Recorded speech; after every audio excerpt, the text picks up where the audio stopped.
McDonald's has entered a Minecraft movie universe, and Grimace, Birdie, and Hamburglar just spawned as new collectibles as part of a Minecraft movie meal with your choice of Big Mac or 10-piece chicken McNuggets with spicy nether flame sauce. Participate in McDonald's for a limited time. A Minecraft movie only in theaters. What's good, family? Jalen here. I have some great news to share with you. We have recently launched BWR Academy, the #1 online school and community focused on teaching personal finance and wealth building principles. By becoming a member, you will gain access to premium financial education covering the topics of credit and financing, debt repayment strategies, retirement planning. That's right, we're going over 401ks, IRAs, and everything in between. Life insurance, we'll be having weekly budgeting and accountability calls, and so much more. You will also gain access to a powerful network. For years, we have been preaching, your net worth is your net worth. So here's your chance to increase your social capital. We will be having many of our previous podcast guests coming back to teach exclusive classes that can only be found through BWR Academy. We have also partnered with Capital, a premier financial app that will allow you to participate in our quarterly savings challenge. We have a goal of helping 1,000 families save $1 million collectively. We'll make sure that you are not a part of the 74% that cannot afford a $1,000 emergency. So if this sounds like the type of environment you would like to be a part of, make sure you sign up by clicking the link in the show notes. Make sure you sign up now because spots are extremely limited. See you in the academy.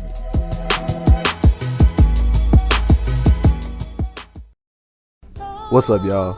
It's your boy David with Black Wealth Renaissance, and I'm here today to tell you guys about Anchor. If you haven't heard of Anchor, it's the best place to make a podcast. Anchor is a free app that has creation tools that allow you to record and edit your podcast straight from your phone. Anchor also distributes your podcast across all major platforms, including Apple Podcasts, Spotify, and many others. You can also make money on your podcast with Anchor with no minimum listenership. Anchor is everything you need to make a podcast in one place. So if you're looking to get started on your own podcast, download the free Anchor app or go to anchor.fm.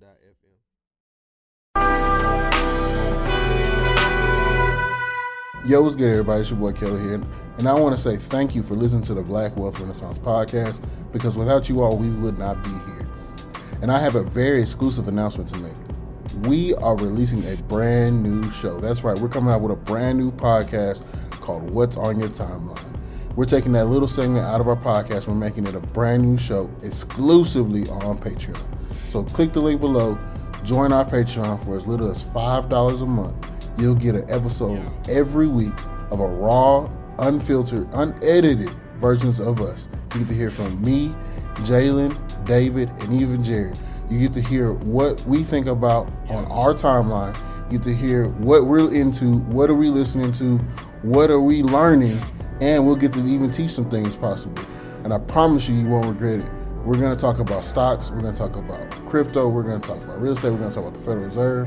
Hell, even in this last episode, we talked about Kwame Brown. You know, you're going to get the raw, unedited versions of us, and it is exclusively on Patreon, so click the link below. Check it out.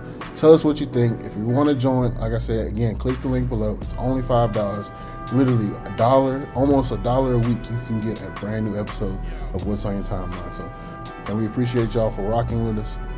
Peace out.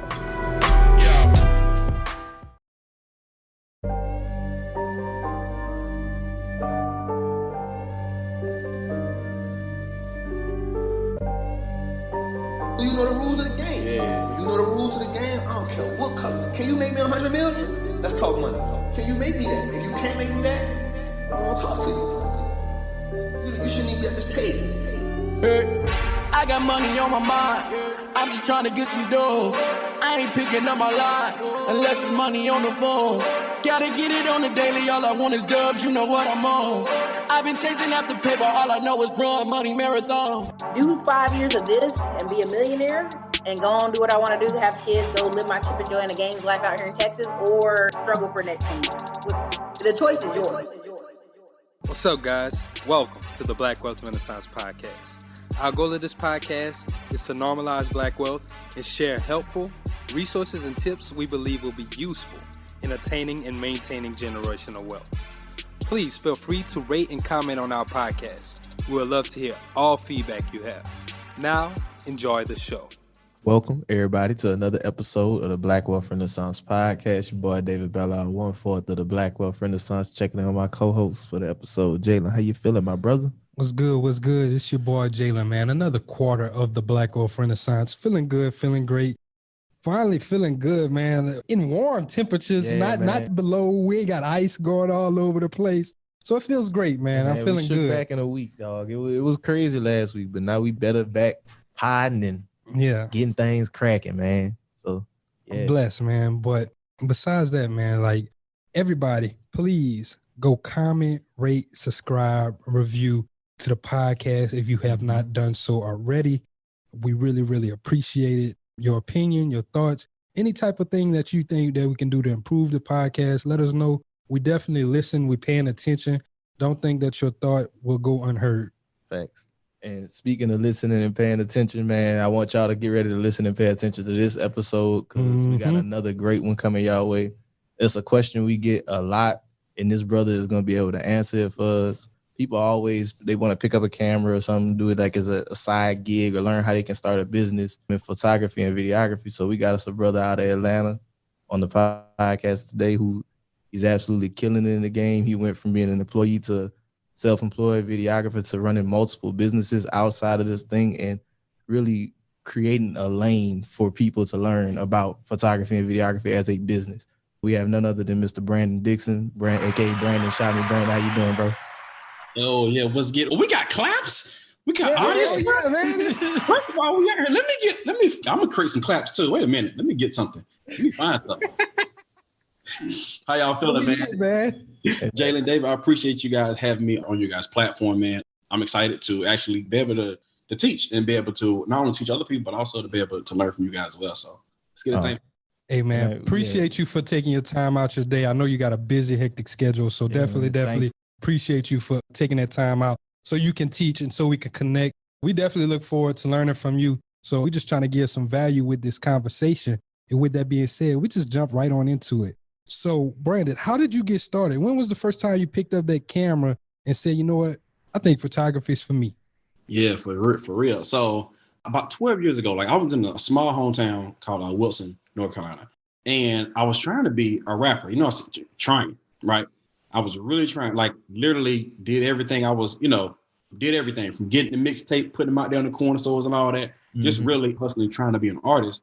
But the problem was that when I started trying to get music videos done, I'm about, 18 right now at the time, trying to get videos done. And the videographers or the directors, whoever I'm getting, they're just trash, right? For multiple different reasons, whether it's, it takes too long to get my project back, or when I do get it, like I don't get the actual file as far as like they lost it or somebody just didn't edit it at all. And I was like, I got to figure out how to do this thing myself. So we got a club in my town and I made a song for the club. And I was like, all right, cool. I need to go ahead and get this thing done. And I asked someone who shot it and they didn't edit it or for whatever reason. So I took that project and I taught myself how to edit. Around this time I had moved to Atlanta. So this was a really weird part because now I'm from Wilson. I moved to Atlanta, a whole different state, something I've never done before. And now I am learning how to edit, but also I don't have a job. So my wife is like, my girlfriend at the time was like, she's taking care of everything. Like she got she's paying the bills. She got a good credit. She's taking everything together. And it took me 3 months to actually like learn how to edit just one video. And through those 3 months, no job, anything else, I was like 12 to 16-hour days, learning how to edit, practicing on her, practicing on other people, learning how to shoot and edit within those 3 months. Now I didn't master it, but I learned enough to be able to edit this one video that I wanted to get done. And then from there, it kind of, stemmed from there. I like that. I like how it started, and it wasn't necessarily like something that you thought that you wanted to do, but it came from you, like out of necessity, honestly, like out of necessity. And you were put in a situation where you had to learn a new skill. And like you said, you went and learned it up until a point where you were proficient enough to go out there and do work. And I think it's deeper than necessity. You saw what the market was lacking also. You said that people were trash. People weren't doing certain things. So you was like, you know what? Let me learn how to do this so I can be proficient in it. So I think that's really, really smart that you saw what the market was lacking and then you ended up going learning.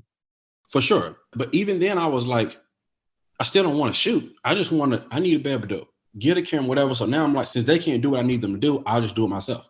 Right.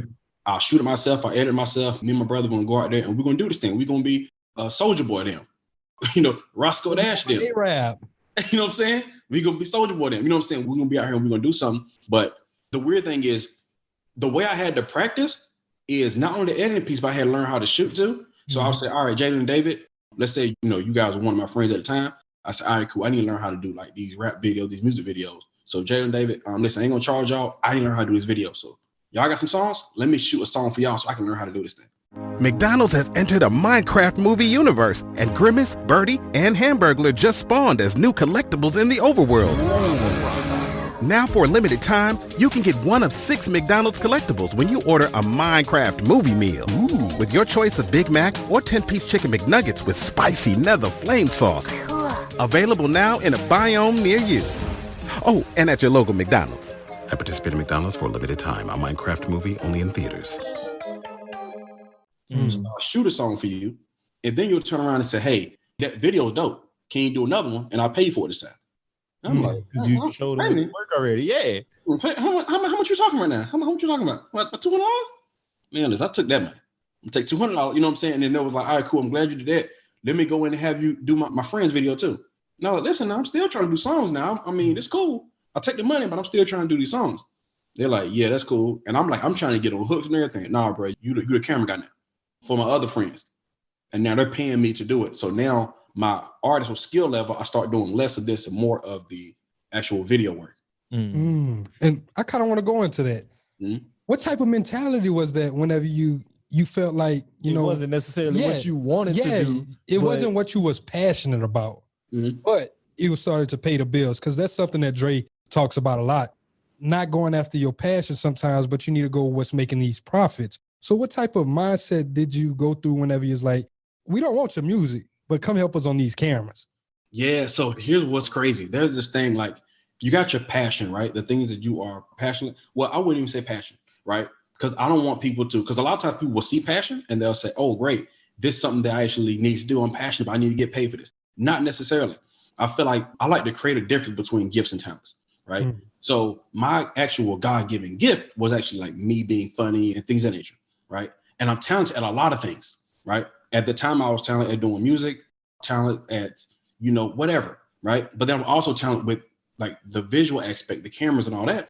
So when they started paying, it's like, why don't I just use this to be able to start a business, right? So it definitely felt weird that like, okay, I can't do songs or whatever, but it's like, no, I'm multi-talented. I can do multiple things, right? But I didn't look at it as a talent at that time. I looked at it as more of a curse, right? Like, man, like it's helping me with the money, but I still want to be able to blow up as an artist. So like people can't quit their jobs right now because they're trying to find this passion. And that word gets thrown around so long. And sometimes you will be waiting forever, right? Because let's say your passion is gardening, okay? You not necessarily know how to start a garden business, or it may not be in your thing to be able to go start a gardening business, right? But you're also good at, creating t-shirts, right? You're really good at creating t-shirts. You've been doing t-shirts since you was 15, but you're still like, I'm just out trying to find this passion. You're looking for it. One, you may not find it, right? Or you may have, but you don't think that's it. And then two, if you actually have this thing as far as doing t-shirts, you will wait. You're already good at t-shirts. You don't turn it into a business. You're waiting 40, 50, 60 years because you're waiting for this thing to fall out of the sky. But you've already had a talent of making t-shirts for 20 years. You know what I mean?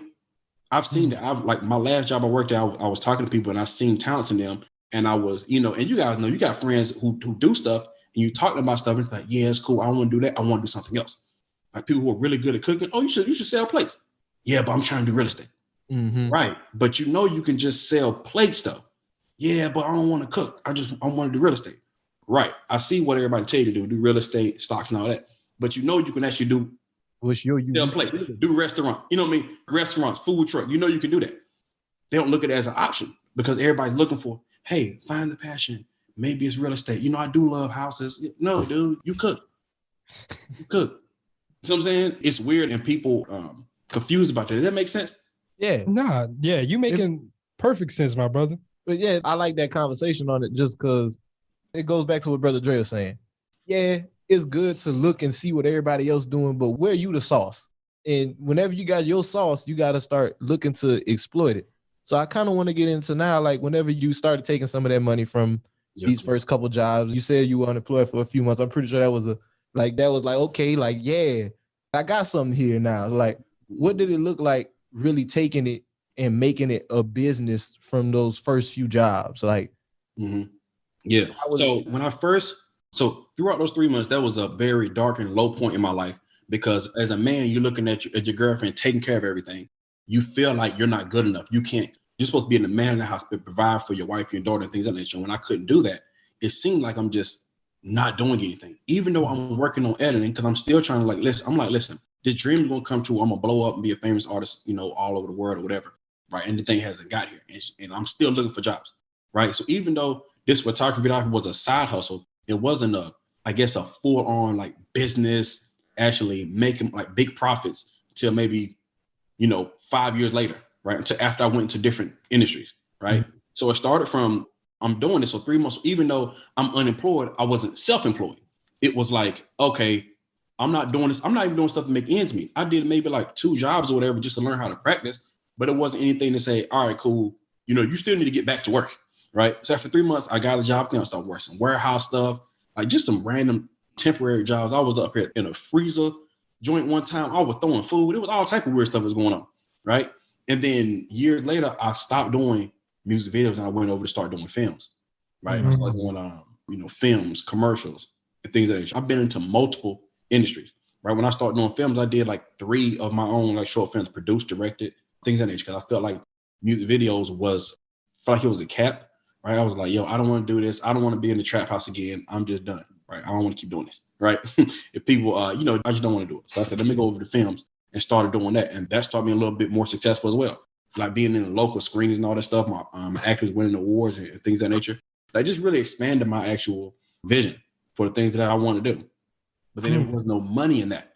So I was like, okay, let me go over to like doing commercials and things of that nature. Then I started doing weddings. And weddings what actually helped me quit my job, because I started from $300 to $800 to $1,300, traveling all over the country.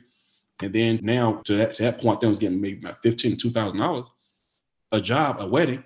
And that's what helped me quit my job. Now, mind you, at this time, I worked at a plant, was working 12-hour shifts. This was like the dream job. You're making $19 an hour, making about $2,000 a month. Oh, that's a dream. I'm rich, right? So I might as well just go ahead and stay here until 40, 50, 60 years old, go ahead and get a retirement, get a 401k, and actually be able to provide. But after, 3 years, I was like, yeah, this ain't actually 2 years. You start realizing like, being this ain't like, it's a,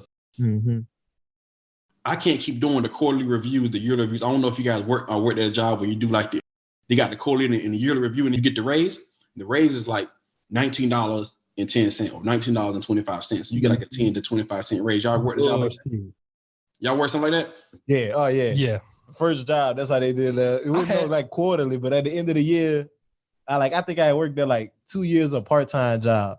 They hit us with like, my first year was like a 13-cent raise. Then the next one, it was like a 50-cent raise. I was like, damn, like y'all really penny and nickeling me. Like I'm looking at how much money I'm making, y'all. Like, man, to go beg for a damn raise, nigga. I like, I've been working here for 2 years and I'm still making this bottom of the barrel shit. I need a raise. Hey, did they give it to you though? Oh yeah, they gave me the raise, but I still was like, fuck it. It wasn't satisfying. Yeah, no. So what's crazy is that was actually what we wanted. Like we was like, at the end of the year, the whole goal was to get like a quarter, 25 cents. So it was like, oh snap, that you go in the office, then you come out, I'm like, oh, what you get 10 cents? And then you say you got 25 cents. It's, oh man, congratulations, you made it. You got 25 cents. But if you didn't, you got 10 cents. You're like, well, better luck next year, man. So we're waiting years on end to increase your income. 10 cents to say who can get the 20, to see who can get the 10 cents. And I can't believe, I'm like, we thinking like this? We serious? Every year we're like, man, better next year. We actually feeling bad. Like, damn, man, we got 10 cents. Next year, man, we got to look at the numbers, get the production right. And next year we can finally get that 25 cents. That's the bar. We can finally get that 25 cent raise. That's what we want. Right? That's some bullshit, man. That's some bullshit, man. Yeah, no, it's crazy, bro. It's crazy. Actually, like knowing that you can't, it's like you're in this like robotic stage where you don't even know what you're into.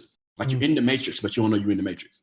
It's the weirdest thing ever. So regardless, I was able to quit a job by just replacing my income. I just filled up my calendar for the rest of the year. I said, I used to say no when I had to work. Like, oh no, Jalen, oh man, Brandon, can you give me the call? I said, no, I can't do it. I'm not available. Because I had to work. But then I just started saying yes to everything. I said, what happened if I just start accepting everything? Hey, Brandon, you available? Mm-hmm. Yep, I'll be there. Even though I got to work. Mm-hmm. Yeah, I'll be there. And I just say yes to everything. And then start taking deposit. Yeah, let's just give me $1,000 deposit. I'll be there. Before you know, I look back at my calendar. I'm like, boom, boom, boom. I'm like, oh, snap. I got to do something. Either I'm going to go and do these weddings and quit the job, or I'm going to have to tell them I can't do that wedding. I was just playing. I was trying to test in the market. And I mean, once you had that money, though, it was more of a motivator because, like you said, you getting paid $1,000 for this job versus that's a deposit. Well, yeah, $1,000 deposit for the job. That's before you even know. Mm-hmm. Whereas, like, if you working that whole year waiting on that 25 cents, I was just doing the math on it. A 25-cent raise at $19, you getting paid $1,000 more in the year, and that's just to solidify that mentality. Like how you said, the way we thinking, like you getting $1,000 deposits on these jobs, like you probably didn't even look at the math on it. Like, damn, like the 25-cent raise, that's this. Like I'm getting this every time somebody book. Yeah, I'm pretty sure at that point, like the wheels started turning in your head. It's like, oh, yeah. So I never connected those two as far as the jobs that I can get and they'll pay for that $1,000. I was more so like, oh, it's an extra $1,000. So instead of making 34, I get made 35,000. Now I don't know what that was going to do for me, but I was like excited. Like, yo, this is dope. I'm about to blow up. So imagine if 10 years, I might be able to get 40,000. You know what I mean? After 5 years, I might be able to get, 40,000 or whatever. So it's like, I don't know, man, you really have to, and I started changing my mindset about watching like motivational videos, started reading books, right? Because at that time I had read my first book since high school. So I might have been like 27 at the time. I haven't read a book since maybe high school, maybe 16, 17, 18, right? I need something to be able, because people can say you need to read. I'm like, well, I don't like reading, right? I didn't think I liked reading because people are reading the Harry Potter and all that. I don't want to read that. I want to read some real stuff, right? Mm-hmm. So then the first book that I read it wasn't the average Robert Kiyosaki. It wasn't it wasn't that. It was just I went to the library and I might type in entrepreneur or something. And this book came up, 10 distinctions between entrepreneurs and employees. Mm. And all it did, and it's crazy because I felt like it was a book just for me. And I don't think everybody was like, oh, this is a book you need. I don't know if it's a recommendation. I don't know if it's for everybody. It was for me. Like God actually gave that book for me. So it was a short book, about an 80-page book. All it did was gave me 10 distinctions between those two. Like, entrepreneurs take risks, employees don't. Entrepreneurs are, are fearless and, whatever. And I just started realizing that's me. Everything on the entrepreneur box checked off, mm-hmm. right? So it was kind of like I was in this place where I didn't know who I was until I read that book. You know what I mean? Where how they said a story like, oh, you can't be ego, hanging out with chickens and those type of analogies. And I was like, that's crazy. I was bigger than what I thought it was. I just didn't know it, right? Mm. Nobody ever told me. Mm-hmm. So you had this as a side hustle for 5 years. Mm-hmm. Then like, it was like, oh man, I could turn this to a business. I'm glad, like, I just want to drill that home because like everybody wants stuff to happen right now. Like it took you time to learn and build up your business. And then you got to a point where you could replace it. Absolutely, man. It's a transition with everything, man. I don't believe in the immediate, like, oh, tomorrow we're just going to cold turkey everything tomorrow. We're just going to do it. I'm going vegan today. Like, wait a minute. Can we hello? Can we start back down? You know what I'm saying? Let's try that first. Everything is a transition. So when everybody believes in this thing, like, oh, just go ahead and jump off the cliff. I'm not jumping off the cliff. Just jump out there. I'm gonna wait and see what's over there. I'm gonna start climbing down slow first. So I'm saying everything is a transition. So it's very like the business is easier than you think because especially at the age we're in now, everyone needs it. Mm-hmm. Everyone needs it. So if you're a photographer and videographer, man, in a matter of months, like when I started my class, because I knew that everyone needed it, a little over 2 years ago, people were like quitting their job in a matter of months.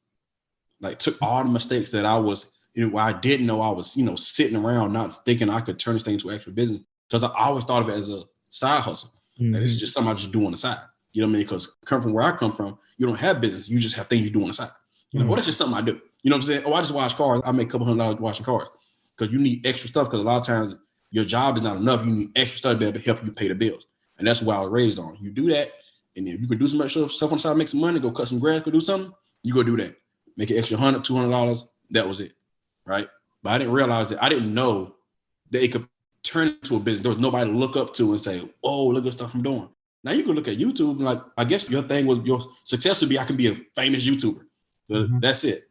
You're not about to, actually take photography and blow up doing portraits, blow up doing, music videos or whatever. You know what I mean? It's only a few people, right? But then who's somebody around you can touch and say, listen, this person's doing, and you can see the super regular, right? Regular person, grew up in poverty, struggling, just a regular black dude. So I'm like, man, if he can do it, then a lot of other people can do it as well. And I kind of want to go a little bit deeper into those 5 years where you were just like working and laying your foundation with it. How long were you doing those music videos for? About how many years did you strictly do music videos? About 3 years. So after those 3 years, like you said, you had the thought, I don't want to go in a trap house anymore. Yep. What made you come up with, there's other industries that I can go into? How did you figure out, I can start doing films or I can start doing these commercials? Where did that idea come from? That's a crazy question right there. That transition, I've never got asked that question. I wanted to do something different, right? So I mentioned I didn't want to be in a trap house. And on top of that, I didn't want to be around a lot of negativity. Not saying music videos or rap videos are negative, but the man, call it like it is, man. This shit is negative. It's ass shaking, guns, and drugs. Well, it's not. Well, seriously. Okay, so it is very few. It's very few of them that are positive, right? I can't really think of, but it's the ones that I was attracted. Boy be rapping, he just standing there. It might just be him rapping by himself with that backdrop and stuff, but. For the most it'd be weird, bro. You get a call and they're like, yeah, bro, it's going to be, 40 of us out there on the railroad tracks, just standing there, tank tops on. With guns. You know what I'm saying? I'm like, why is everybody coming? Why is everybody pulling up today? Do we have a treatment that it's like, I can't operate this thing like a business with the type of clients I was attracting. The clients I was attracting. I said, this ain't working out. That's the interesting part that you just touched on. The clients. How was you that? Attract those new clients? Not even just not the new clients. How was that working with those clients? Because we know, like, whenever we in the streets, people want to do things certain ways. Like, oh yeah, look, I'm gonna get you right now, my boy. Like, how was that navigating the music industry with certain clients like that? It was weird. Like, it's like it actually taught me what I didn't want and how not to. Because I still operate this thing as like a business. Like I was still trying to, I would try to do like a $200, like $400, $300 for a shoot, or I'll take $150 deposit, make sure I get paid right down on the same day, or whatever. Like I'm doing professional stuff, but on their end, I'm giving them treatments and everything. You know what I mean? You a whole drug dealer, and I'm over here writing out a whole treatment for you, which is a storyline for your video. Like actually I'm showing it with lights. I'm like, man, I'm trying to be professional because this is like, it's cool. Right? It's cool and actually you should do it as a business, but I just didn't get treated like they were like, yeah, this dude is dope. You can get this dude to come over and do this, but it wasn't like me being professional, right? It didn't translate on the other end. Like, oh, I want to be professional to you. It was like the value that you was giving them. Yeah, I was like, I want to get on the phone. I want to talk, about business right now, but I don't want to talk about hoes right now. You still talking about, yeah, man, hey, bro, you got them hoes coming through? Hello? Are we doing the shoot? Hold on, bro. Hey, bro, break them dime bags down. Break them dime bags. I'm like, I'm not trying to go to jail today. Yeah. Hey, bro, you think we should have some dime bags in the shoot? No, bro. Let's not do that. We don't have to do that. Nah, bro, I'm going to do it anyway. Hey, bro, bring the cocaine. Oh, man. You out here trying to get caught up for a damn music video type shit. Yeah. Yeah. Nah, it wasn't that extreme. You know what I'm saying? It was just like this, like, yo, I'm like, this is not what I don't need to do this. Now, mind you, we all know about the trap. You know what I'm saying? My brother I grew up in trap like my entire life. You know what I mean? So like, that's not what I'm concerned with. I'm like, I want to work with people who are not in the trap. Been in the trap so long. Can we work with somebody who's not in the trap, please? Is there any rapper that's not trappers? You know what I'm saying? Can we have somebody get some positive rap to get something else? And like, I just wasn't able to tell my story. So here's what helped the transition. I know it was a long situation. Oh no, what helped me transition was because I wasn't able to tell my story. I only tell my story based off of your song. Okay, so not my story, but a story I wanted to tell. So you would give me a song, some in the strip club. And I'm like, I'm way more creative than this. I don't have to do a strip club. And I try to make it creative. Instead of going to strip club, let's do something different. How about let's rob a bank or something, right? And I'm writing all these different stories. And I'm like, man, I don't want to have something dictate off nobody else's song. I want to do something that I can create, that whatever story, it's not based off a song. I can create it. And this is the end product, right? So it's always, I can't create nothing new because whatever your song is, I got to write it based off of that. We doing strip club, we in the trap, we doing whatever. I don't know how many songs you can do about jumping up and down in the street. Jumping in the street, jumping in the street, jumping in the street. I'm like, all right, bro. So first thing we're gonna have to do, we're gonna get some jump rope. We're gonna have to get, you know what I'm saying? Gotta get some jump rope. We gotta get some pogo sticks. We're gonna need a couple of those. Some trampolines. We gotta get some trampolines out there. I feel you had a vision, and you could never really express your vision. So like with the making that transition, like how was it finding those roles? Like with film, you were writing out the films yourself, or so it was all like independent films that you produced yourself? Oh yeah, man, it was crazy. I didn't know what I was doing. So I was like, I'm stopped doing that. So I wrote out a script, and it wasn't script. It wasn't like script. You know how it be like, it was a professional script writing, basically what I'm saying. I wrote out a dope story that I felt that it was dope. Something about a homeless girl, right? I went on Craigslist and I said, listen, I'm doing the casting call. I need all these people. I need actors, boom, boom, boom, boom, boom. And everybody showed up for free. The NBA playoffs are here, and I'm getting my bets in on FanDuel. Talk to me, Chuck GPT. What do you know? All sorts of interesting stuff, even Charles Barkley's greatest fear. Hey, nobody needs to know that. New customers bet $5 and get $250 in bonus bets if you win. FanDuel, America's #1 sportsbook. 21 plus and present in Virginia. Must be first online real money wager. $5 deposit required. Bonus issued is non-withdrawable bonus bets that expires 7 days after receipt. Restrictions apply. See full terms at FanDuel.com/sportsbook. Gambling problem? Call 1-800-GAMBLER. Damn, for free? I had a whole cast and crew within a matter of weeks. For free? For free. I feel like people would do some stuff like that. Like they want to act. People want to I just want to be on the movie. I want to be in the movie, right? Yeah. So here's the thing. It's even in that industry, like there's a lot of people who, from even the crew, we're talking about directors, lighting people, they want to be in this industry, but the big guys won't give them a chance. I'm like, shoot, well, I'll do it. How about let's create something within us, right? Everybody showed up. I literally became a producer and a director within a matter of weeks. I was like, okay. And they said, all right, hey, director, what you need us to do? Okay. What you doing right now? You know what I'm saying? Like, you don't know. It's like, yo, nobody's ever came up to me saying like, yo, look at me as an authority, say, hey, you the producer, it's your vision, man. What you think about this shot? I'm like, it looked good. Maybe. What you think? You know what I'm saying? It's just awkward, bro. Imposter syndrome. Yeah. Yeah. So after a while, I started to adapt and say, you know what? I can do this. I can do this, produce. I can do this directing thing. And now I got a whole cast and crew for wherever. For whenever I can get people to come out, and I realized the key to actually doing that too. So the people who want to do who do films, the first thing I did was I offer people meal, credit, and a copy. So you get fed on set, okay? You get credit, this thing called IMDb Pro, okay? Which if you look it up, that's where all the actors and all that stuff, you can get other jobs and all this stuff, right? It's like maybe like where your resume is. Like a LinkedIn for actors. Yes, for actors, whatever, anywhere in the movie industry, you can be there. And then credit, meal, and a copy. So that means you need the copies that you can show this is a film I was a part of, whether I was used it for my reel or things of nature, right? So you offer people these things so that way these are things they need to be able to get to that certain place. So now when people say, oh, I can't do a film, I can't, you can literally start from there and say, listen, I don't really have any money. If I do, maybe $50, $75, but it's all about getting this project done. We can shoot a short film in an entire weekend.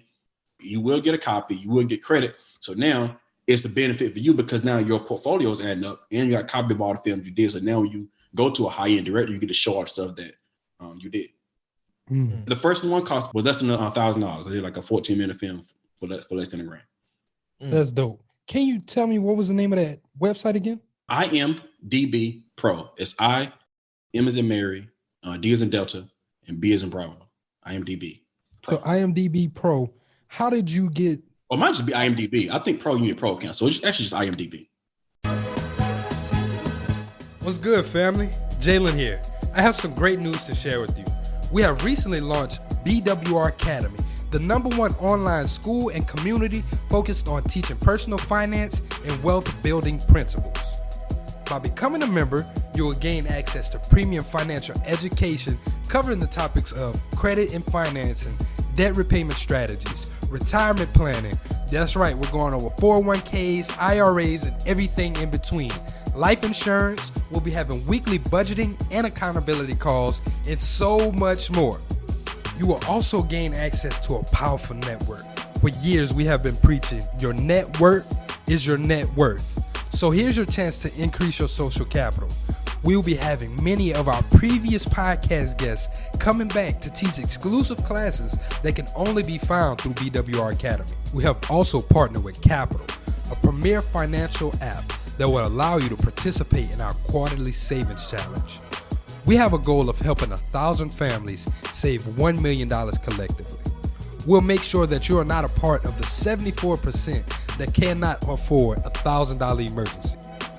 So if this sounds like the type of environment you would like to be a part of, make sure you sign up by clicking the link in the show notes.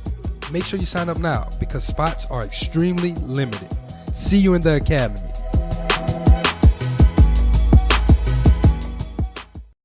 So how did you get the knowledge to say, I can give you credit on that website? Well, I started looking at what other people was like offering. I look what other people was offering. Everybody was offering, okay, we can get credit and all this stuff. I'm like, what's it? Looking up like what is casting calls and things of that nature. So when I went to IMDb, and I was like, well, how do you get this? Well, it says it right there. You can create a pro account for $150 a year. It's simple so like that. I was like, oh, $150 and get people credit? Okay. You ain't got to go through no loops, no holes. You ain't got to talk Denzel Washington. Simple. I paid $150, started offering people credit.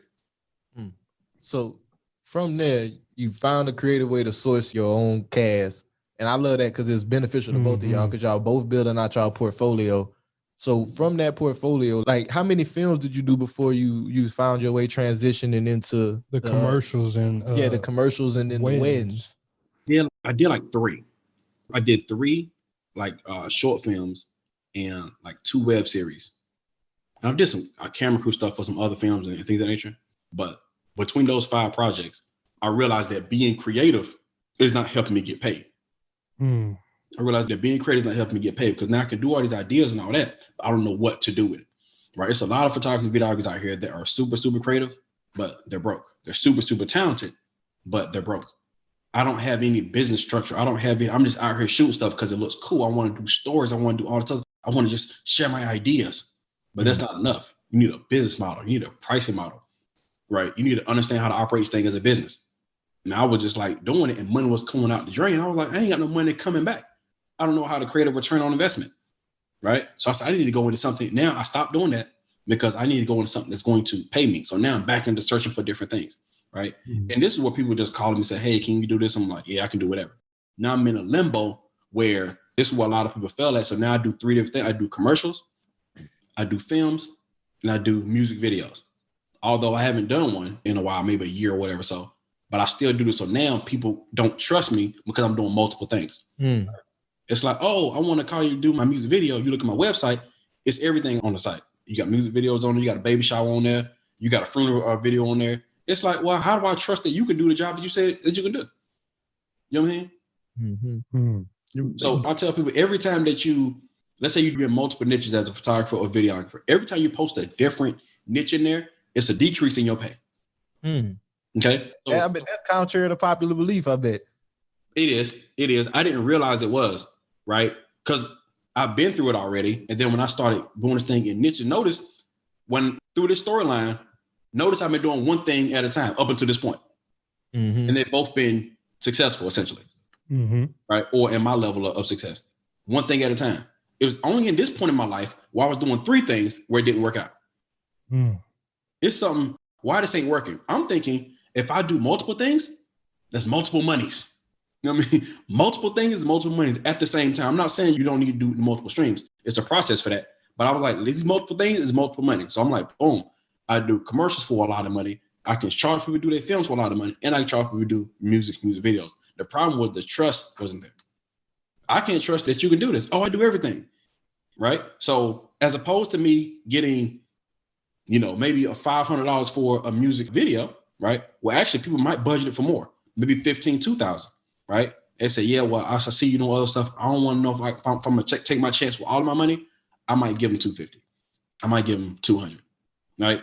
Meaning, if you go to the mechanic shop and you got a Mercedes, right? But this mechanic, he works on everything. You look at it a lot. There's a whole bunch of cars out there. He got Hondas, Toyotas. He got Mercedes out too. Everything's out there, right? He said, listen, I'm going to do your brakes, your engine, whatever, transmission for $2,000. And you're like, dope, okay, that's what's up. Now, if you went in the same day, went to a Mercedes dealership, right? Or Mercedes, just a guy named Mercedes. His name Mercedes. He got Mercedes on the lot. His granddaddy named Mercedes, and he drive Mercedes. He worked on Mercedes that morning. When you rolled up on him, he was working on Mercedes. Mm-hmm. I'm going with him. He going to charge more. He going to charge more. He going to charge $3,000. But he know them damn Mercedes. Now, you got a job interview tomorrow. You got to be able to take your kids back and forth to daycare.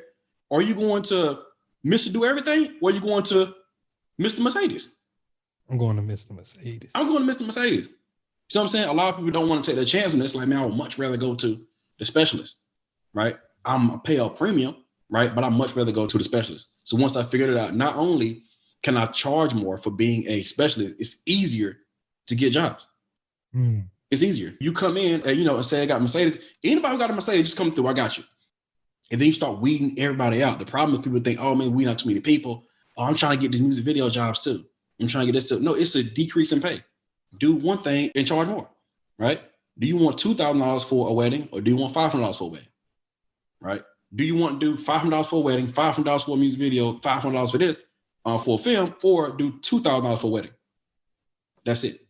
So once you start to see that shit, I mean, this major for anybody, not even just videography. This is just in general. Brother Dre talked about that as well. Niching down. Whenever you niche down, you create more opportunities, because I think that biggest thing you said in there was that creating that trust. Whenever you show consistently, like, you got clients that said, oh, he did this wedding amazing. Oh, my wedding was great too. And all I'm looking at and seeing is weddings. It's a lot easier for me to pick you versus dude that, like you said, he got the funeral video first and then he got the music video second. Like, I think I'm going to go with this person. Yeah. And guess what? You start doing all these things, your funeral video start looking like a wedding. Mm. Your creativity starts to mingle. Because you're mashing and you're going into too many different sections. Yep. So how long it took for you to realize that I need to niche down and get in one lane? I didn't know till after I started doing what. So I've always did one thing at a time, only until this particular point. This particular point, I was doing 3 things and it wasn't working, right? So I'm doing a lot, but my bank account didn't change, right? I'm like, oh, okay, this is supposed to be more. And I'm like, why is it? The bank account still the same. Is it? People, less jobs. I'm like, what is going on? So I'm like, you know what? Maybe I just need to drop everything and just do weddings. There was this thing that came out called Thumbtack. It was a service platform where you can actually, I don't know if it's actually out or around now. It's still around. Notaries is getting booked Thumbtack. Yeah. So what's crazy is, somebody told me about it and I was like, yo, this right here is dope. And I'm looking on it and I'm looking at the job. I'm like, maybe I'm going to come in here and maybe do some commercials for them, right? Since they don't really, it's a new platform. Maybe it's not enough for them to see and not trust me. So I'm looking at it. There's a whole bunch of weddings on here. I'm like, dang, that's a whole bunch of weddings on here, but I ain't never did no wedding. So now I got to do a wedding for the low. Do exactly what I did when I first started. It's the exact same process. Do something for cheap or for free. Get the portfolio up, and then you can start charging more. So I said, you know what? Let me go start doing weddings. So I found somebody who I did a wedding for $300, and then it took a chance on me, thank God. Then after that, my next wedding was $400. I just need to get this portfolio up so I can show all these weddings on this particular thing. I started changing it on the little Thumbtack joint and said, listen, I don't do all these different things. I'm just put wedding videography. That's it. Because first it was commercial. I do everything. I put all the portfolio. When I start taking it down, I said, this ain't working. Let me just put up here this one wedding. And then I put the other one up there that was $400. And then I put the other one up there that was $800, right? But I went and talked to people who I charged $800, right? The price was going up. I said, why did you go with me as a videographer for your wedding? I'm talking to the bride. But she was like, well, you had everything I needed. You had the drone, you had whatever, multiple cameras and all that, but you were just the cheapest. So I budgeted for $1,500. You had everything I needed, but you were just cheaper. Well, when I tell you I was hot. They let you know that you was undervaluing yourself. Undervalued. So then I said, you know what? I'm about to bump it up, right? And I got this thing called Wedding Wire, right? And then I started putting my services in different places, in DC, in Maryland, in Philly, in Florida, in all these places, people started contacting me and said, hey, can you travel out here to whatever, Indiana? I said, yeah, I'll be there. But I'm going to charge them. I'm going to charge you $1,300. They said, I bet. So I'm flying to place. I'm charging $1,300, $1,500. And they're writing reviews saying, hey, hurry up and book this guy because he doesn't realize he can charge more. They write in the review. Damn. I'm like, no, first of all, don't treat me like a cheap hoe. First of all, I ain't no cheap hoe. I can charge a little more. You know what I mean? I was going to DMV area every weekend. Like, man, I'm the man. You know what I'm saying? And I'm looking at it. I'm charging, $1,800 to $2,000 now. I'm like, first of all, I'm out here killing them every time I go somewhere. So then I look at what other people are charging out there. The reason why they're coming to me, because I'm the cheapest. Even from Atlanta, me traveling there for $2,000, $2,400 is still cheaper because the people in the DMV area for weddings charge $4 to $6 grand for a wedding. Damn. Wow. And I'm thinking I'm killing it, but I'm not. I'm just cheap. Now the value is still there. It's like super value for cheap. You know what I mean? That's like going to Ruth's Chris and you got, $10 steaks. You know what I mean? I'm killing it. Like, you could have did $100 steaks, right? All the other steakhouses killing it. And I'm over here like, man, my steaks just went up from 10 to $15 a steak. I'm killing it right now. They're like, listen, bro, we just went up to 120. A steak? You know what I'm saying? So just not realizing I can charge more, man. Realizing once you become a specialist and you can charge more, you should do so.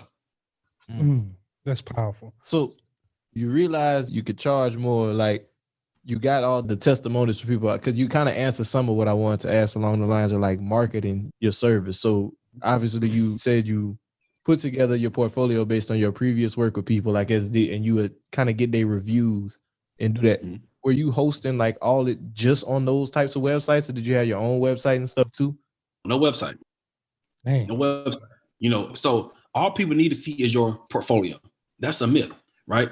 A lot of photographers videographers think, man, first I need to do, get a camera, get a website, right? I've been doing this thing for 10, 11 years, no website. It's not so you still don't have a website? No, not for me. No, I don't know. Okay. I got my team to create one. I don't know where it is. I don't know if it's public. I don't know what's happening right now. No, nobody has went to my website or went to a website and booked me for a photography videography service. That's wild. Period. Now, for my weddings, I created now some sites I think is proper. So for weddings, I had a website or still have a website for the weddings, but people still don't book there. They go to like either a Wedding Wire or something along those lines, another portfolio site where it's trusted. Okay. This site specializes in weddings, right? Another trusted site to be able to book through there. So I'm going to ask you, like, I'm a new photographer or videographer in the game. Brandon, I just picked up a camera. I just got me this Canon EOS. I've been shooting for about 5 months now, and I've been shooting my friends, like you said, I've been practicing, but I'm trying to really start making this money. What would you say, okay, this is how you need to lay your foundation down so you can make sure you're going to perform to the best of your ability? Yep. First thing I would tell them is to get a niche. Get a niche first. Mm-hmm. Once you get a niche and have an industry to specialize in, you go and put that industry all over your Instagram, all over your Facebook only. From there, you reach out to other people and say, listen, I can do this for you at a discounted price. Okay. And then the way you would discount the price is, let's say you wanted to get, you want $500 for a shoot. Okay. You tell them the price is $700 or whatever, and you give them a percentage off and you still get a $500 that you want. Okay. Mm-hmm. And when you send the invoice, you still tell them, you still show an invoice with the percentage off. So now when they start referring people, they can't tell you I paid $500. You see right there on the invoice that it's $700. So now you get to raise your price without trying to find out how I'm going to raise my prices. Your price was already $700 anyway. Did that make sense? Yeah, that's very smart. Yeah. So because you got to think, big business doing all the time. I get a lot of my ideas from, because there's nothing else to pull from. I got to pull from other business owners that I hang around with, or just big businesses, period. Right. So I look at, Chick-fil-A, right? They're very, very simple. You go to Chick-fil-A, you're either going to get chicken or you can get chicken. Which one you want? All salad. Or you can get a salad with chicken. I was just about to say, but it got chicken. Chicken is the main service. Yeah. Like picking your thing. Yeah. So once you go there, it reduces a lot of confusion. It reduces a lot of creativity and create a system for it. Right. I'll also tell them to stop being so creative. Right. And stop thinking like a photographer. Like live photography, videographer, they want to be like super, super creative. Stop doing it. Right. Stop thinking like a photographer. As long as you keep thinking like a photographer, you'll get paid like one. Right. You need to get paid like a business owner. Right. This is a business. You're going to get a music video. It comes in this particular template format. Okay. Boom, boom, boom, boom, boom. This way comes this particular format. Once you start to vary away from that, you don't see Chick-fil-A switching up their sandwiches, right? So you know what? Instead of doing this chicken sandwich, we're gonna throw a chicken, we're gonna throw a burger in there, right? We're gonna throw some cinnamon toast crunch in there, a little bit of motor oil. And instead of that top bun being actually that regular bun, we're gonna throw some white bread on there. Okay, but we ain't gonna stop there. We're gonna get some sliced apples, throw it on top because I feel I want to be creative today. And then that's gonna all be your number one. But somebody just came from there and said that I got number one, the sandwich was delicious. You come there, I got a different sandwich. Right? When people come to you, they want that exact same look, right? They want that exact same sandwich. So if I took a picture of the railroad tracks or whatever, oh, my friend is dope shot. And when they book you, they want something similar to what they just seen. You know what I'm saying? Let's say you see them J's online, right? You see some shoes online that you want. You go there, the J's look different. I ain't buying them shits. I don't want them. I want the same shoes. I thought, y'all catfish me. You catfish me. You see what I'm saying? So just being very simple and creating a template, because that's the way big business do it. Like when I started working at McDonald's at 16, I thought I was going to get trained by an actual person to do like the burgers and all that. No, they took me to the back and showed me a video for 2 hours. I came out a whole fry cook like SpongeBob. I came out a whole fry cook, bro. I was like, oh, I guess I know how to do this here. Yeah, it's real simple. Press the little thing down, boom, flip it, put it on the sandwich, you're done. No training. I was like, oh, well, dang. I didn't realize that that's what big business do. They got a system in place.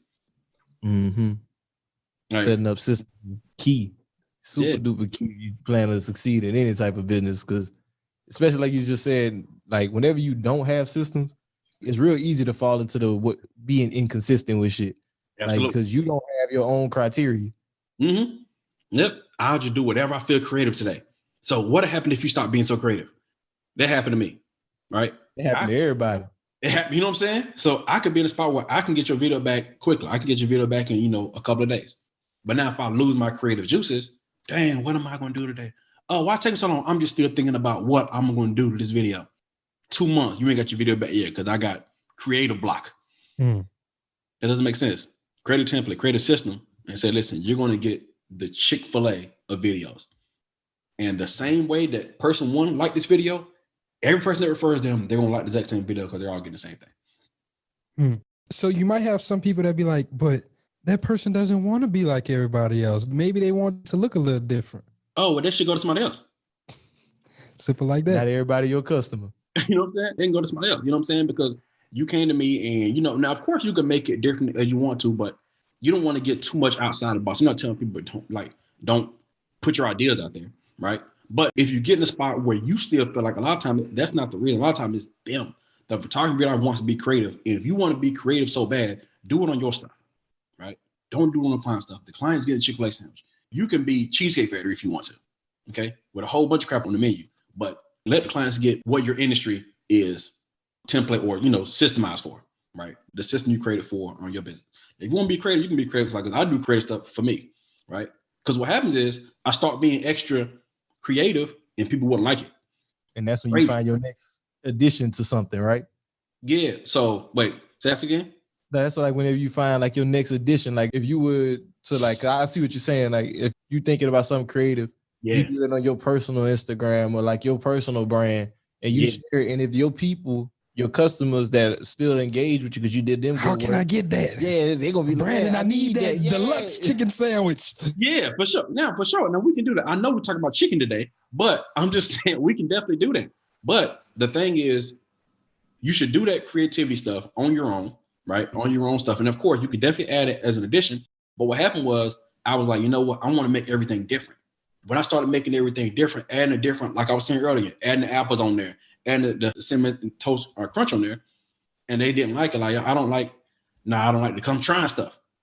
But I could have just gave them the chicken, the bun, and the pickles, and it would have been just fine, right?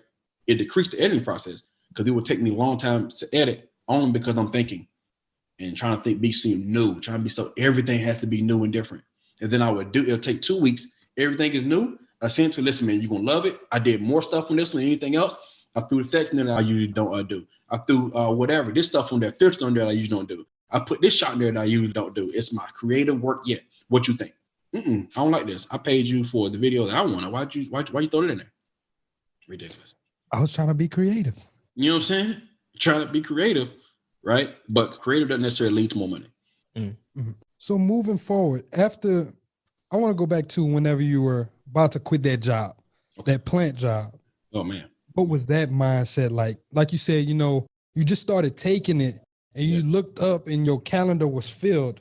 Yeah. You go back to your woman where, you know, you were out of work before. So how did she react this time? What she was like, you know, babe, I see what you're doing now. Like, go for it. Or you need to stay your ass at that damn plant. Yeah, it was very mixed. That year was bananas. So the exact same year, 2016, I got a DUI, right? I spent my first night in jail, right? I had to, you know, pay a lawyer $6,000. My wife needed surgery at this time as well. So during the time I wanted to quit, she needed to get surgery done. So all the health insurance was on me. So it wasn't that she didn't want me to leave because she didn't support me. It was like, what am I gonna do about this surgery? What am I gonna do with this health insurance? Right? And I'm feeling like, you know what? I just need to go ahead and do this, although all these things are on my back. Okay. So like I said, I read the book. I started watching videos, you know, Eric Thomas, David Shanson, all these entrepreneur YouTube videos, right? And started learning more about entrepreneurship, and I'm feeling a little more confident. But only until I started getting those other gigs that actually helped me. They actually say, you know, I just need to go ahead and quit once I started developing a mindset, because I couldn't quit without having the mindset. So with reading and watching these videos, it helped me develop a mindset to be able to quit. Because before then, I wasn't able to do it without the right mindset. Okay. So meaning when I said I had this DUI, so now it's hard for me to quit now because now I got to pay this lawyer. I also got my dream car, right? That I've been prideful about letting go. This joint was draining me, right? I had this Jaguar and it was killing me every month. Not only the payments, but it was always something wrong with the car. And I couldn't afford it necessarily, but I wanted to keep stunting, right? So, you know, I was stunting, but I didn't have, like, the radio don't work, the coolant was leaking, all this stuff. But from the outside, I was still stunting. You get the inside, you're like, bro, don't do this stuff in here work, bro. Why are you still riding it? But I don't want to, you know, what will people say when you tell everybody, you know, hey, I got this job, or hey, I got this car and you got to get rid of it. Hey, I just got married, but then I just got divorced. Hey, I got this house, but it just got foreclosed on. You don't want that feeling of people at the job saying like you a failure. So I said, man, I'm just going, whatever I got to do, man, I got to keep this thing. So then got to the point where I said, you know what? In order for me to be able to do these other jobs that I need to do, I need to get another camera. So I sold the car and I bought a camera. So now I got 2 cameras and I got a better camera for me to be able to go and do these jobs that I want to do in the future. So that's the first thing I did. I had to make a sacrifice. Okay. 2, that I also changed my mindset. That's 2, reading and watching, you know, videos, self-help videos strictly for me. And then 3, I was talking to my attorney, right? And he was like, when you get a DUI, right, it's very hard to get another job. And I was like, yeah, no, I'm gonna need it. That's my thing. Like, it was easy for me to go and get a job, right? So we go into court multiple times, and I started to realize, like, you know, I'm thinking about quitting this year. What if I don't? How much was DUI affect me? I forgot what the DUI was going to affect, right? Because I'm thinking, like, first of all, I'm a good person. I spent my night in jail. I don't want people to look at my record saying, like, oh, you a bad person. So I went to the lawyer for the final time, and I said, now, what happened again if, like, when this DUI was on my record? Like, let's say we didn't win this case and the DUI was on my record. He said, oh, yeah, it'd just be tough for you to get a job. But what if I don't have a job? He said, you never know when you'll need another one. And I was like, yeah, I don't know. You know what I'm saying? I'm like, what if it actually works out, right? Because he put his beliefs on me, right? He believed that everyone is going to always need a job. You never know. You're going to get into a place where you're just not going to make it. You're going to always need to be able to have your record clean so you can get a job somewhere, right? But I didn't realize you don't necessarily need to actually go to a place to get employment. You can, it's so many side hustles and stuff, so much stuff that you can do to actually make money. You know what I mean? But I didn't know that. I was just thinking like something ain't right. So going back to where my wife was feeling, she wanted to support me, but she was like, no, you can't. At that particular time, she couldn't because of the surgery that she had to do, right? But then I told myself, I feel like it's going to get to a time where this is the only time where I had to make a decision without no one's help. Because nobody else, no one else, I don't care where, you know, mom, wife, brother, sister, cousin, auntie. No one else, because sometimes you need approval. You say, you know, just, hey, man, I want to start a podcast. What do you think? As soon as I say, bro, you should go do it, you'll feel confident about going and doing it. Everyone says, nah, I don't know. You sure? I had to look within myself. I had no other help. It was me and God. That's it. No other help from no one else. What you gonna do? Right? And so then I just asked myself, I told myself, like, I can't live the rest of my life not knowing if this thing's gonna work or not. Okay. I can't live the rest of, like, this right here could be an opportunity, but I would never know it. Whether I jumped out here or not, I was like, you know what? We just gonna do it. And that's when I started taking all the jobs. I said, we're just gonna try it. We'll see what happens. Forget it. This episode is brought to you by LifeLock. It's tax season, and we're all a bit tired of numbers. But here's one you need to hear. $16.5 billion. That's how much the IRS flagged for possible identity fraud last year. Now here's a good number. 100 million. That's how many data points LifeLock monitors every second. If your identity is stolen, they'll fix it, guaranteed. Save up to 40% your first year at LifeLock.com/podcast. Terms apply. And then if stuff, falls short, I don't let myself fail. So I'll do whatever. I'll do Uber, cut grass, sell water bottles, whatever I got to do. But if that just happened, it just happens. So I just literally just put it up, just weighed the options and said, listen, man, I would much rather try it right now at 20-something and then try to figure it out later or how I'm bounce back. Because I feel like if I don't make a decision, shoot, I could be in here for another, 10 years. Mm-hmm. Man, like you said, man, that taking risks, that's one of the keyest things of entrepreneurship. Yeah. You got to be able to, I love what you said when that dude was projecting. Because, that's another thing. That happens a lot. Like, a lot of people project their fears on you. When you're going into entrepreneurship, you definitely, you got to be able to have that vision. Like you said, it was just nobody but you and God. I feel like that's another strong part of it. Like, you got to have faith whenever you're going to be stepping into this, because so many people are going to project onto you. And so many people, even though you want that validation, not everybody going to see it the way you going to see it. And they'll be the people that's closest to you. But sometimes, and it's not because they're fearful. Sometimes they just want to protect you and don't want to see you get hurt. Yo, what's good, everybody? It's your boy Kelly here. And I want to say thank you for listening to the Black Wealth Renaissance Podcast, because without you all, we would not be here. And I have a very exclusive announcement to make. We are releasing a brand new show. That's right. We're coming out with a brand new podcast called What's on Your Timeline. We're taking that little segment out of our podcast. We're making it a brand new show exclusively on Patreon. So click the link below. Join our Patreon for as little as $5 a month. You'll get an episode every week of a raw, unfiltered, unedited versions of us. You get to hear from me, Jalen, David, and even Jared. You get to hear what we think about on our timeline. You get to hear what we're into, what are we listening to, what are we learning, and we'll get to even teach some things possibly. And I promise you, you won't regret it. We're going to talk about stocks. We're going to talk about crypto. We're going to talk about real estate. We're going to talk about the Federal Reserve. Hell, even in this last episode, we talked about Kwame Brown. You're going to get the raw, unedited versions of us, and it is exclusively on Patreon. So click the link below. Check it out. Tell us what you think. If you want to join, like I said, again, click the link below. It's only $5. Literally $1, almost $1 a week. You can get a brand new episode of What's on Your Timeline. So, and we appreciate y'all for rocking with us. Peace out.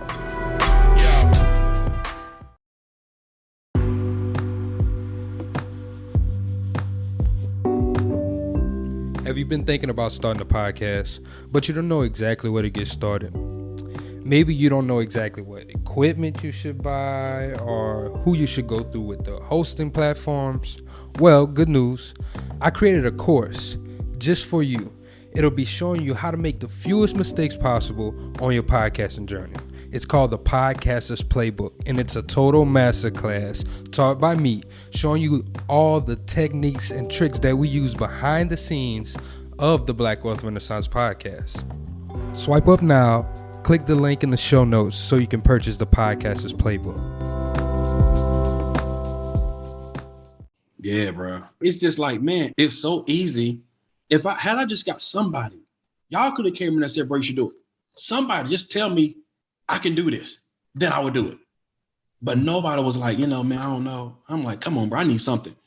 You know what I mean? Give me something. But it was just like, no, I don't. God's like, I'm not going to show you any other signs. You got everything. I gave you everything you need. You looking for signs. You looking all in the sky. Why you looking for stuff? You got it already. I gave you everything you need.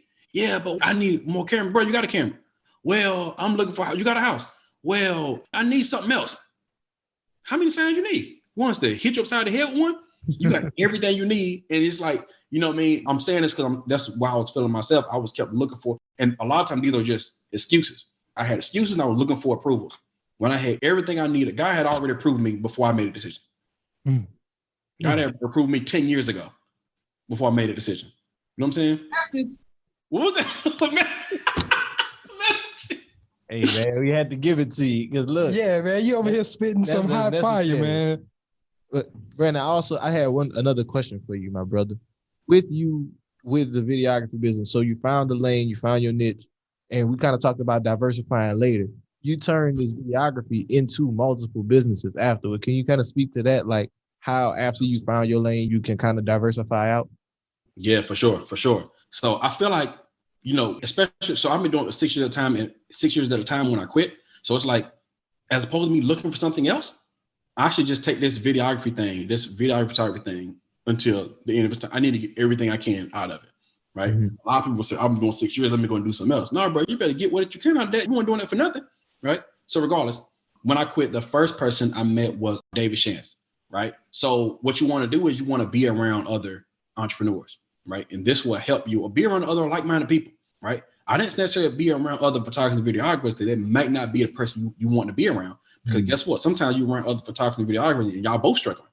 Okay. Y'all both broke. Y'all both trying to figure it out. I don't need to be around nobody else that's trying to figure it out. I'm already trying to figure it out. Let me be around some other people, right? Some other like-minded people that's in the place where I want to be. So I met David Shantz. That's one of the people I was watching on YouTube. So I met him, and then we started to create. I told him I wanted a studio and all this other stuff, and we started working together, right? And I'm doing his stuff like for free. Like, yo, whatever you need, I got you, because I need to be around these people, because I don't know any other entrepreneurs or business owners. So whatever I need to do to be around this, to keep my seat at this table, I'm doing it. Okay. So it was only to be able to get some type of guidance of where I'm trying to go. But that turned into starting a coaching program. I was like, dang. So now I'm shooting this stuff. And I met Eric Thomas, who was the person I was watching earlier that year. Right. So we started a coaching program together. So we became into a partnership. So from actually doing weddings, started a partnership with David and another girl, Janae, and also Neil at this particular time. We started a coaching program. Then we had to use this money to be able to get a studio. So now, after I quit my job within a year, I had my video business, I had a coaching program, and I also had a studio within a year. Okay. Damn. We used the money from the coaching program, charged people from the coaching program, and use that money to be able to pay for the studio. Right. This is a part I actually left out of the story. 2 years before that, me and my wife was trying to get a studio and we couldn't afford it. It was like $2,000 a month. Dang, I'm only making $2,000. I can't pay for this rent. It's gonna be crazy. So then, as soon as I got with like-minded people, I was able to get a studio within a matter of months. Right. So now at this point, we got studio, and then also I'm switching. Now I'm working with more business owners now. Now I'm hanging on business owners. Now I'm starting to understand business of how this thing works. Right. Okay. I see what's happening. We get other stuff to pay for something else. I'm learning more about business as I'm being introduced to more and more like-minded people or entrepreneurs. So then I go from there to I'm doing business owners now. And then I start to hire my employees overseas, because I need to be able to put a system in place. Because now what happens is you're doing all the editing. Now, it's been time where me, Jalen, Dave, we're going to hang out. Actually, I shoot Jalen and David's podcast. Okay. So it's like, all right, let's say I go and shoot Jalen and David's podcast, and then we're going to hang out that day. And then we maybe hang out a little bit that night. And then it's like, hey, Brandon, you got that podcast done? No, I'm hanging around with y'all all day. So I realized it's a problem. I can't necessarily, I want to quit my job for more freedom, but I didn't necessarily have any freedom because I'm doing everything. I'm wearing multiple hats. I said, I need to be able to delegate some of these tasks, right, and create a system for it. So I hired my first employee overseas in the Philippines, right? So I put a process in place and showed them how to edit, showed them how I edit my videos. And then from there, things started to take off as far as me creating an agency now, right? So now I'm like, well, I can turn this thing into something bigger. I can actually, I can have faster turnaround times. I can charge more because I already have a premium. And it starts from, I should have a staff now, employees, right? And then from there, I say, I need to show other people. I don't know anybody who did this, right? Now, I definitely have to mention the way I hired employees. I didn't just fly out in the Philippines out of nowhere. I met somebody named Derek Harper, who was also good at building businesses. But he told me the idea. Well, a lot of people told me the idea about getting outsourced. But I was like, yeah, I don't see how that works. That makes sense. But when I got with him, we actually flew over there and hired him right there on the spot. Talk to him, boom, do who I want. Let me see your work. I'm gonna hire you right on the spot. Damn. We actually that guy work, man. That's crazy. Yeah. We met and he was like, why don't you just get an edit or something? We just go overseas because I'm actually building something over there. You can just hire somebody over there. I was like, yeah, that don't sound right. That don't make sense. How you hire somebody? You know what I'm saying? I ain't never hired anybody before. It's weird. No overseas, nonetheless? Yeah, I'm like, I can't hire anybody here to hire my overseas. I'm over there. I'm doing interviews. I'm like, I'm a whole CEO right now doing interviews. And I'm like, yeah, man, I like your work. Let me bring you on. And I come back home and it's weird because I don't know like what to do. I'm like, do I give him your stuff or whatever? And we just sit around waiting. And he like, hey boss, what you need me to do? I'm like, I don't know, bro. I never did this before. I don't know what you doing right now. Waiting on you. Okay, well, I don't know. Let me send you something. You know what I'm saying? So then I realized like we need to create a system and process for this stuff. I created a system and process to now I have multiple editors, virtual assistants, marketing team, everything. But the multiple businesses come from starting one, niching down. So that's I got the agency. Okay. Well, no, so I'm sorry. The coaching program, the actual studio, get studio to where it runs automatically by itself. Then you can move over to another industry. Okay. So the studios run, we got everything in place. We got management, we got everything, we got tools ready, everything is set up, automated and systemized. Now that's running. Now I can go and do something else. Okay. Now I've already got my business run as far as the videos and all that stuff, but now I hired people. So now I need to create a system and process for that. So now that's running without me, or not without me, but maybe less of my time. Now I have time to go and do something else. You know what I mean? So this is how you transition. And then I start the class, my Shooters Camp Master class, where I show other photography videographers how to do what I do. But now it's a time where I say, I need to be able to do multiple things right now. And I go right back into the mindset. So I want to build out more of the agency and want to do more stuff at the class, whatever, at the same time. They both fail. Got to take it one at a time. They both fail. I was already doing both of them. They was doing just fine. I said, you know what? I'm about to really max. I'm about to do two things right at the same time. I try to launch two things at the same time. They both fail. At the end of quarter 4 of 2018, I believe. Yeah. You got to keep on bumping that head sometime. Yeah, bro. So I realized that there is a transition. Make sure that you develop everything you need out of this business, get it systemized to where it's running with less of your time or none of it at all. And now you can move over into something else. So let's say you want to do multiple niches. Let's say you're doing wedding photography, but you want to do pet photography. Get it to where you got 2 people doing your weddings. You got somebody doing the consult calls.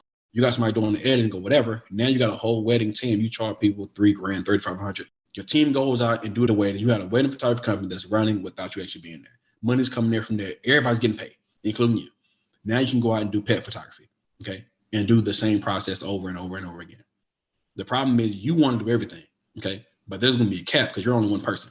So you can only make max, 2, 3, 4, 5, 8, 10,000 a month, 15,000 a month, right? But when you stop trying to keep all the money, you have more time, more freedom, and more money. Now that's powerful, man. Hey, I love it.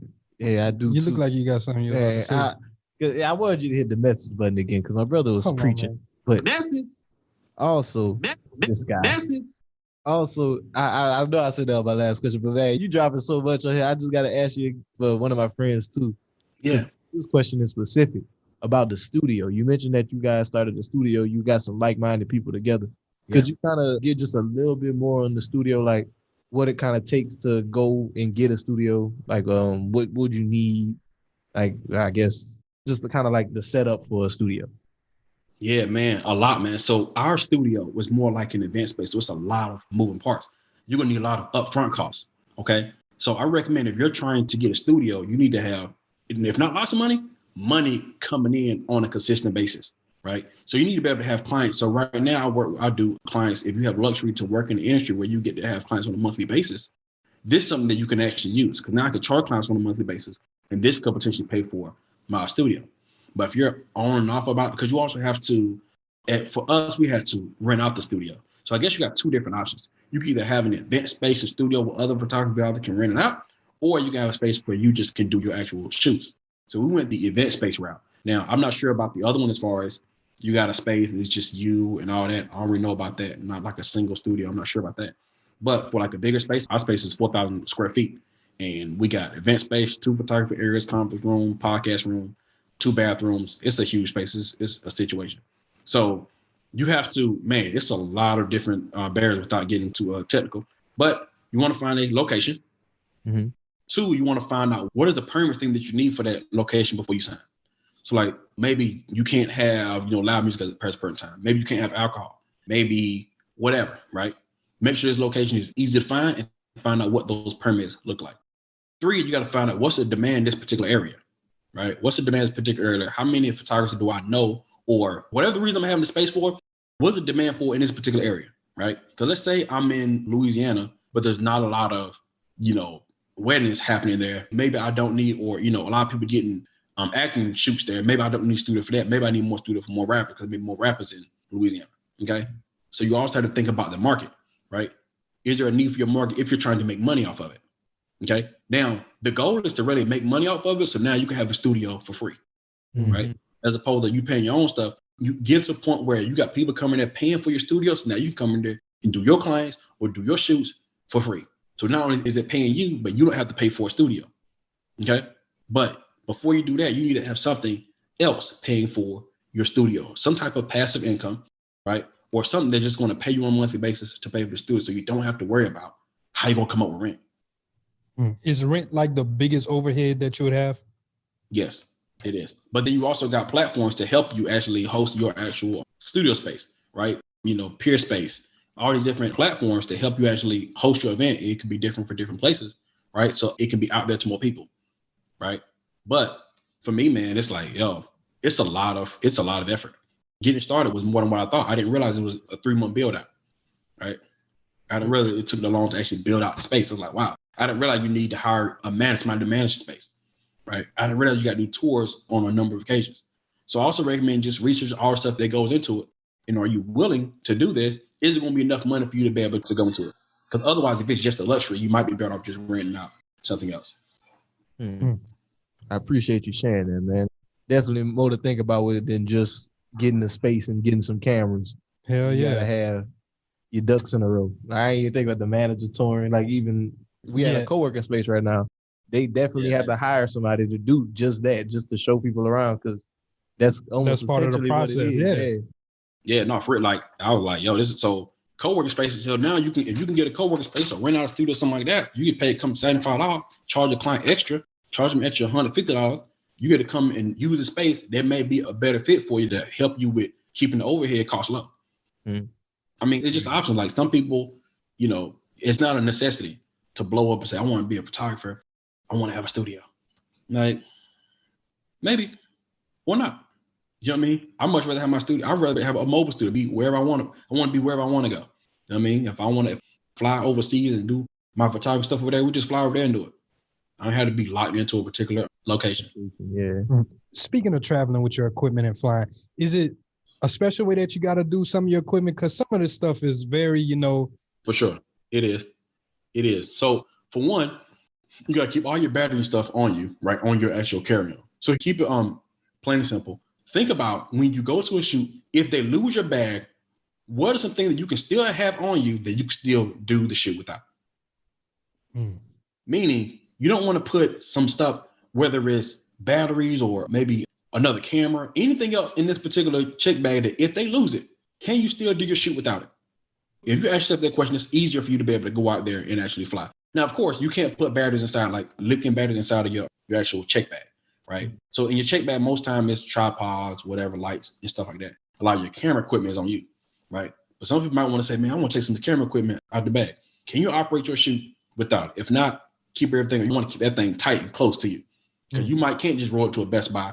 You know, it might be open in town, whatever. Buy a camera, buy a lens, get it formatted the way you want to. You have to learn a whole new camera before you get to your shoot. I've had one time where TSA, whoever, had lost my bag was going to another place. Damn. Right. So I'm like, okay, cool. I didn't have anything too crazy there anyway. So I just went to like Walmart or something or wherever, got a tripod, got whatever else I needed, and then I was still able to do the shoot. Imagine if I had actually like a drone in there, you know, something I needed for the, you know what I mean? Something I actually needed. Man, listen. Been sick, man. Hell yeah, man. Flew all the way out here, but shit. Man, I got to spend my money that I just made just to go get the shoot done. Oh, yeah, for sure. I'm definitely going to return it. Definitely. I'm asking about the return policy before I purchase. I love it. Hey, well, we appreciate you coming out here and dropping this wisdom, my brother. So we're going to go ahead. We're going to pivot to the last segment of the show. Okay. Brandon, man, we want to ask you, what's something that you've seen on your timeline, my brother? What's something, could be anything, social media, the news that you've seen that you thought was noteworthy you want to speak on? Yeah. Well, first of all, I ain't really got nothing deep to talk about. But what I do want to say, is that a lot of people are on social media, just speaking of timelines in general. A lot of people compare themselves to a lot of people. And if you just stop and just think about where you are, where are you better than where you were last year? Okay. And then also you have to think about, are these people doing what they say that they are doing? Right. You know, you can see somebody doing a lot of travel, doing the stuff that, man, this looks cool, but it's more than what meets the eye. right? So you don't want to. I got a quote from someone. He said, "Don't compare someone's." Remember, I think I know what you're talking about. Don't compare somebody's like year 10 to your year 1 or something like that. Yes, it's multiple different variations of that same quote, but yes, essentially, right? So you don't know what these people are going through or went through. You don't know what people are going through right now. If you can just sit there and be focused on what you said that you were going to do, then you will get there, whatever that path is. Let me say this. Anything you do on a consistent basis will work. Anything. I don't care what it is. If you freaking, play basketball every single day for 5 years, you're gonna be really, really good at basketball. You know what I mean? You play spades for every day for 5 years, you can be really, really good at spades. If you just focus on being consistent, it will work out for you. That's guaranteed. Hey, another one. I knew you had to hit it for him. That's necessary one though. No, for real, because it seems so simple. It's kind of like, dude, what you mean? That's not even like you put the message, but it's like, what do you mean by that? Literally, just be consistent. I realized whenever I quit, the only thing I was doing for that period of time was photography and videography. That's the only reason I was able to quit. So even though I wasn't trying to blow up with it, that's the only thing I've been doing. And I was like, oh, so I could just be consistent with anything. Mind you, this wasn't my God-given talent. I wasn't born. I didn't came out the womb with a camera in my hand. It's the only thing I was doing consistent. And people look at me and say, oh man, you lucky because you got the camera now. Dude, what you got a camera 6 years ago? See what I'm saying? That thought I was like, had a camera when I was 5. No, dude, I just picked this up. They ain't seen 3 months where you ain't had no job. You know what I'm saying? In the lab for 3 summers, man. Yeah. And that was a whole other situation too. Like, I need photos. I'm in the little room. I got a 2 gigabyte computer. Took me 24 hours to edit, to render a video. So if you're not really sure, I don't know if you guys do video, but regardless, if you do a video now, it might take you a matter of minutes, maybe 10 minutes to be able to export a video to be able to give to you. Yeah. Right? Back then, it took me 24 hours. So if you want to change, say, hey, can you change my name on there? You got my name wrong. I'll get back to you tomorrow. Hit the button. I got to go to sleep and come back the next day. God damn. Computer processing is a whole lot better now. You know what I'm saying? So yeah, bro, that's it, man. Just don't compare yourself to others. Stay focused, because social media will put you in this place where you don't feel like you're doing what you need to do. You don't feel like you're doing enough. You know what I mean? So I don't want anybody to get that feeling of like, man, you know what? Man, I suck. Because, John, he got on, he flew to Florida and Miami. He on the PJ. You know what I mean? He on the PJ. Listen, you know what I mean? You're going to get your PJ opportunity too, but you have to stay focused and stop looking at what other people are doing. It's a bar. So, Brandon, I just want to say thank you again, my brother. Appreciate you for coming on this episode, dropping these gems.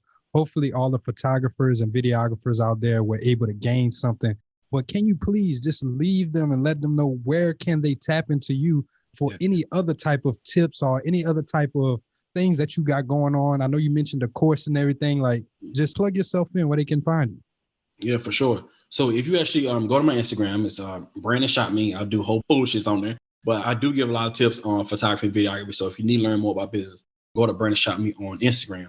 If you actually want to turn it into an actual business, you want to turn it into a business, you actually go to shooterscamp.com, right? I have a course that can show you everything.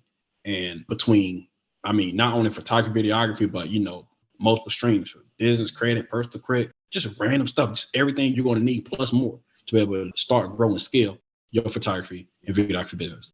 And then also, I guess when this episode drops, I might get somebody a week and just put in BWR, and I give people a discount code. Hey, that's a bet. Yeah, we make sure we put that down in the show notes. Yeah, y'all click that link below. Our brother, I take it out of the game.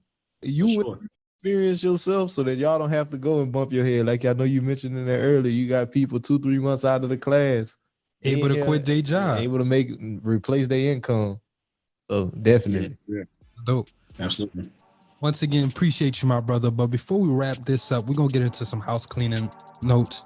Once again, appreciate you to any new listeners. Thank you for tapping in on this episode. If you loved it, please subscribe, leave us a review.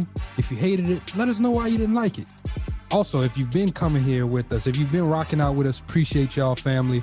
We've been doing this for 2 years now, so appreciate y'all coming in, rocking with us for these 2 years. Like I said, we just hit 1 million downloads. We're trying to do 2-3 million this year, so we're trying to really 10x. Double our listenership. So y'all share the podcast, the episodes with your family, friends. If you don't know, you can also listen to the podcast on YouTube also. So check us out on YouTube as well. Last thing I got for y'all check out the Podcasters Playbook. I know my brother just was mentioning we just hit 1 million downloads. If you're interested in starting your own podcast, we put that together for everybody that's looking to do that. Yeah, same thing that Brandon. Same thing with Brandon. Like, we bumped our head. Like, it was a lot. I ain't gonna lie to y'all. Some nights I'm up till 6 o'clock editing, trying to get this thing together. So put together a course to where you don't have to do all of that. We crawled and walked so y'all can run and fly. So y'all definitely tap into that course, the Podcasters Playbook. Link in the show notes. Yes, indeed. But Brandon, once again, thank you for coming on here, my brother. We ain't got nothing else for y'all good people. So we'll see you next time. This is Black Wealth Renaissance signing out. Peace. I got money on my mind. I'm just trying to get some dough. I ain't picking up my line unless it's money on the phone. Gotta get it on the daily. All I want is dubs. You know what I'm on. I've been chasing after paper. All I know is run money marathon.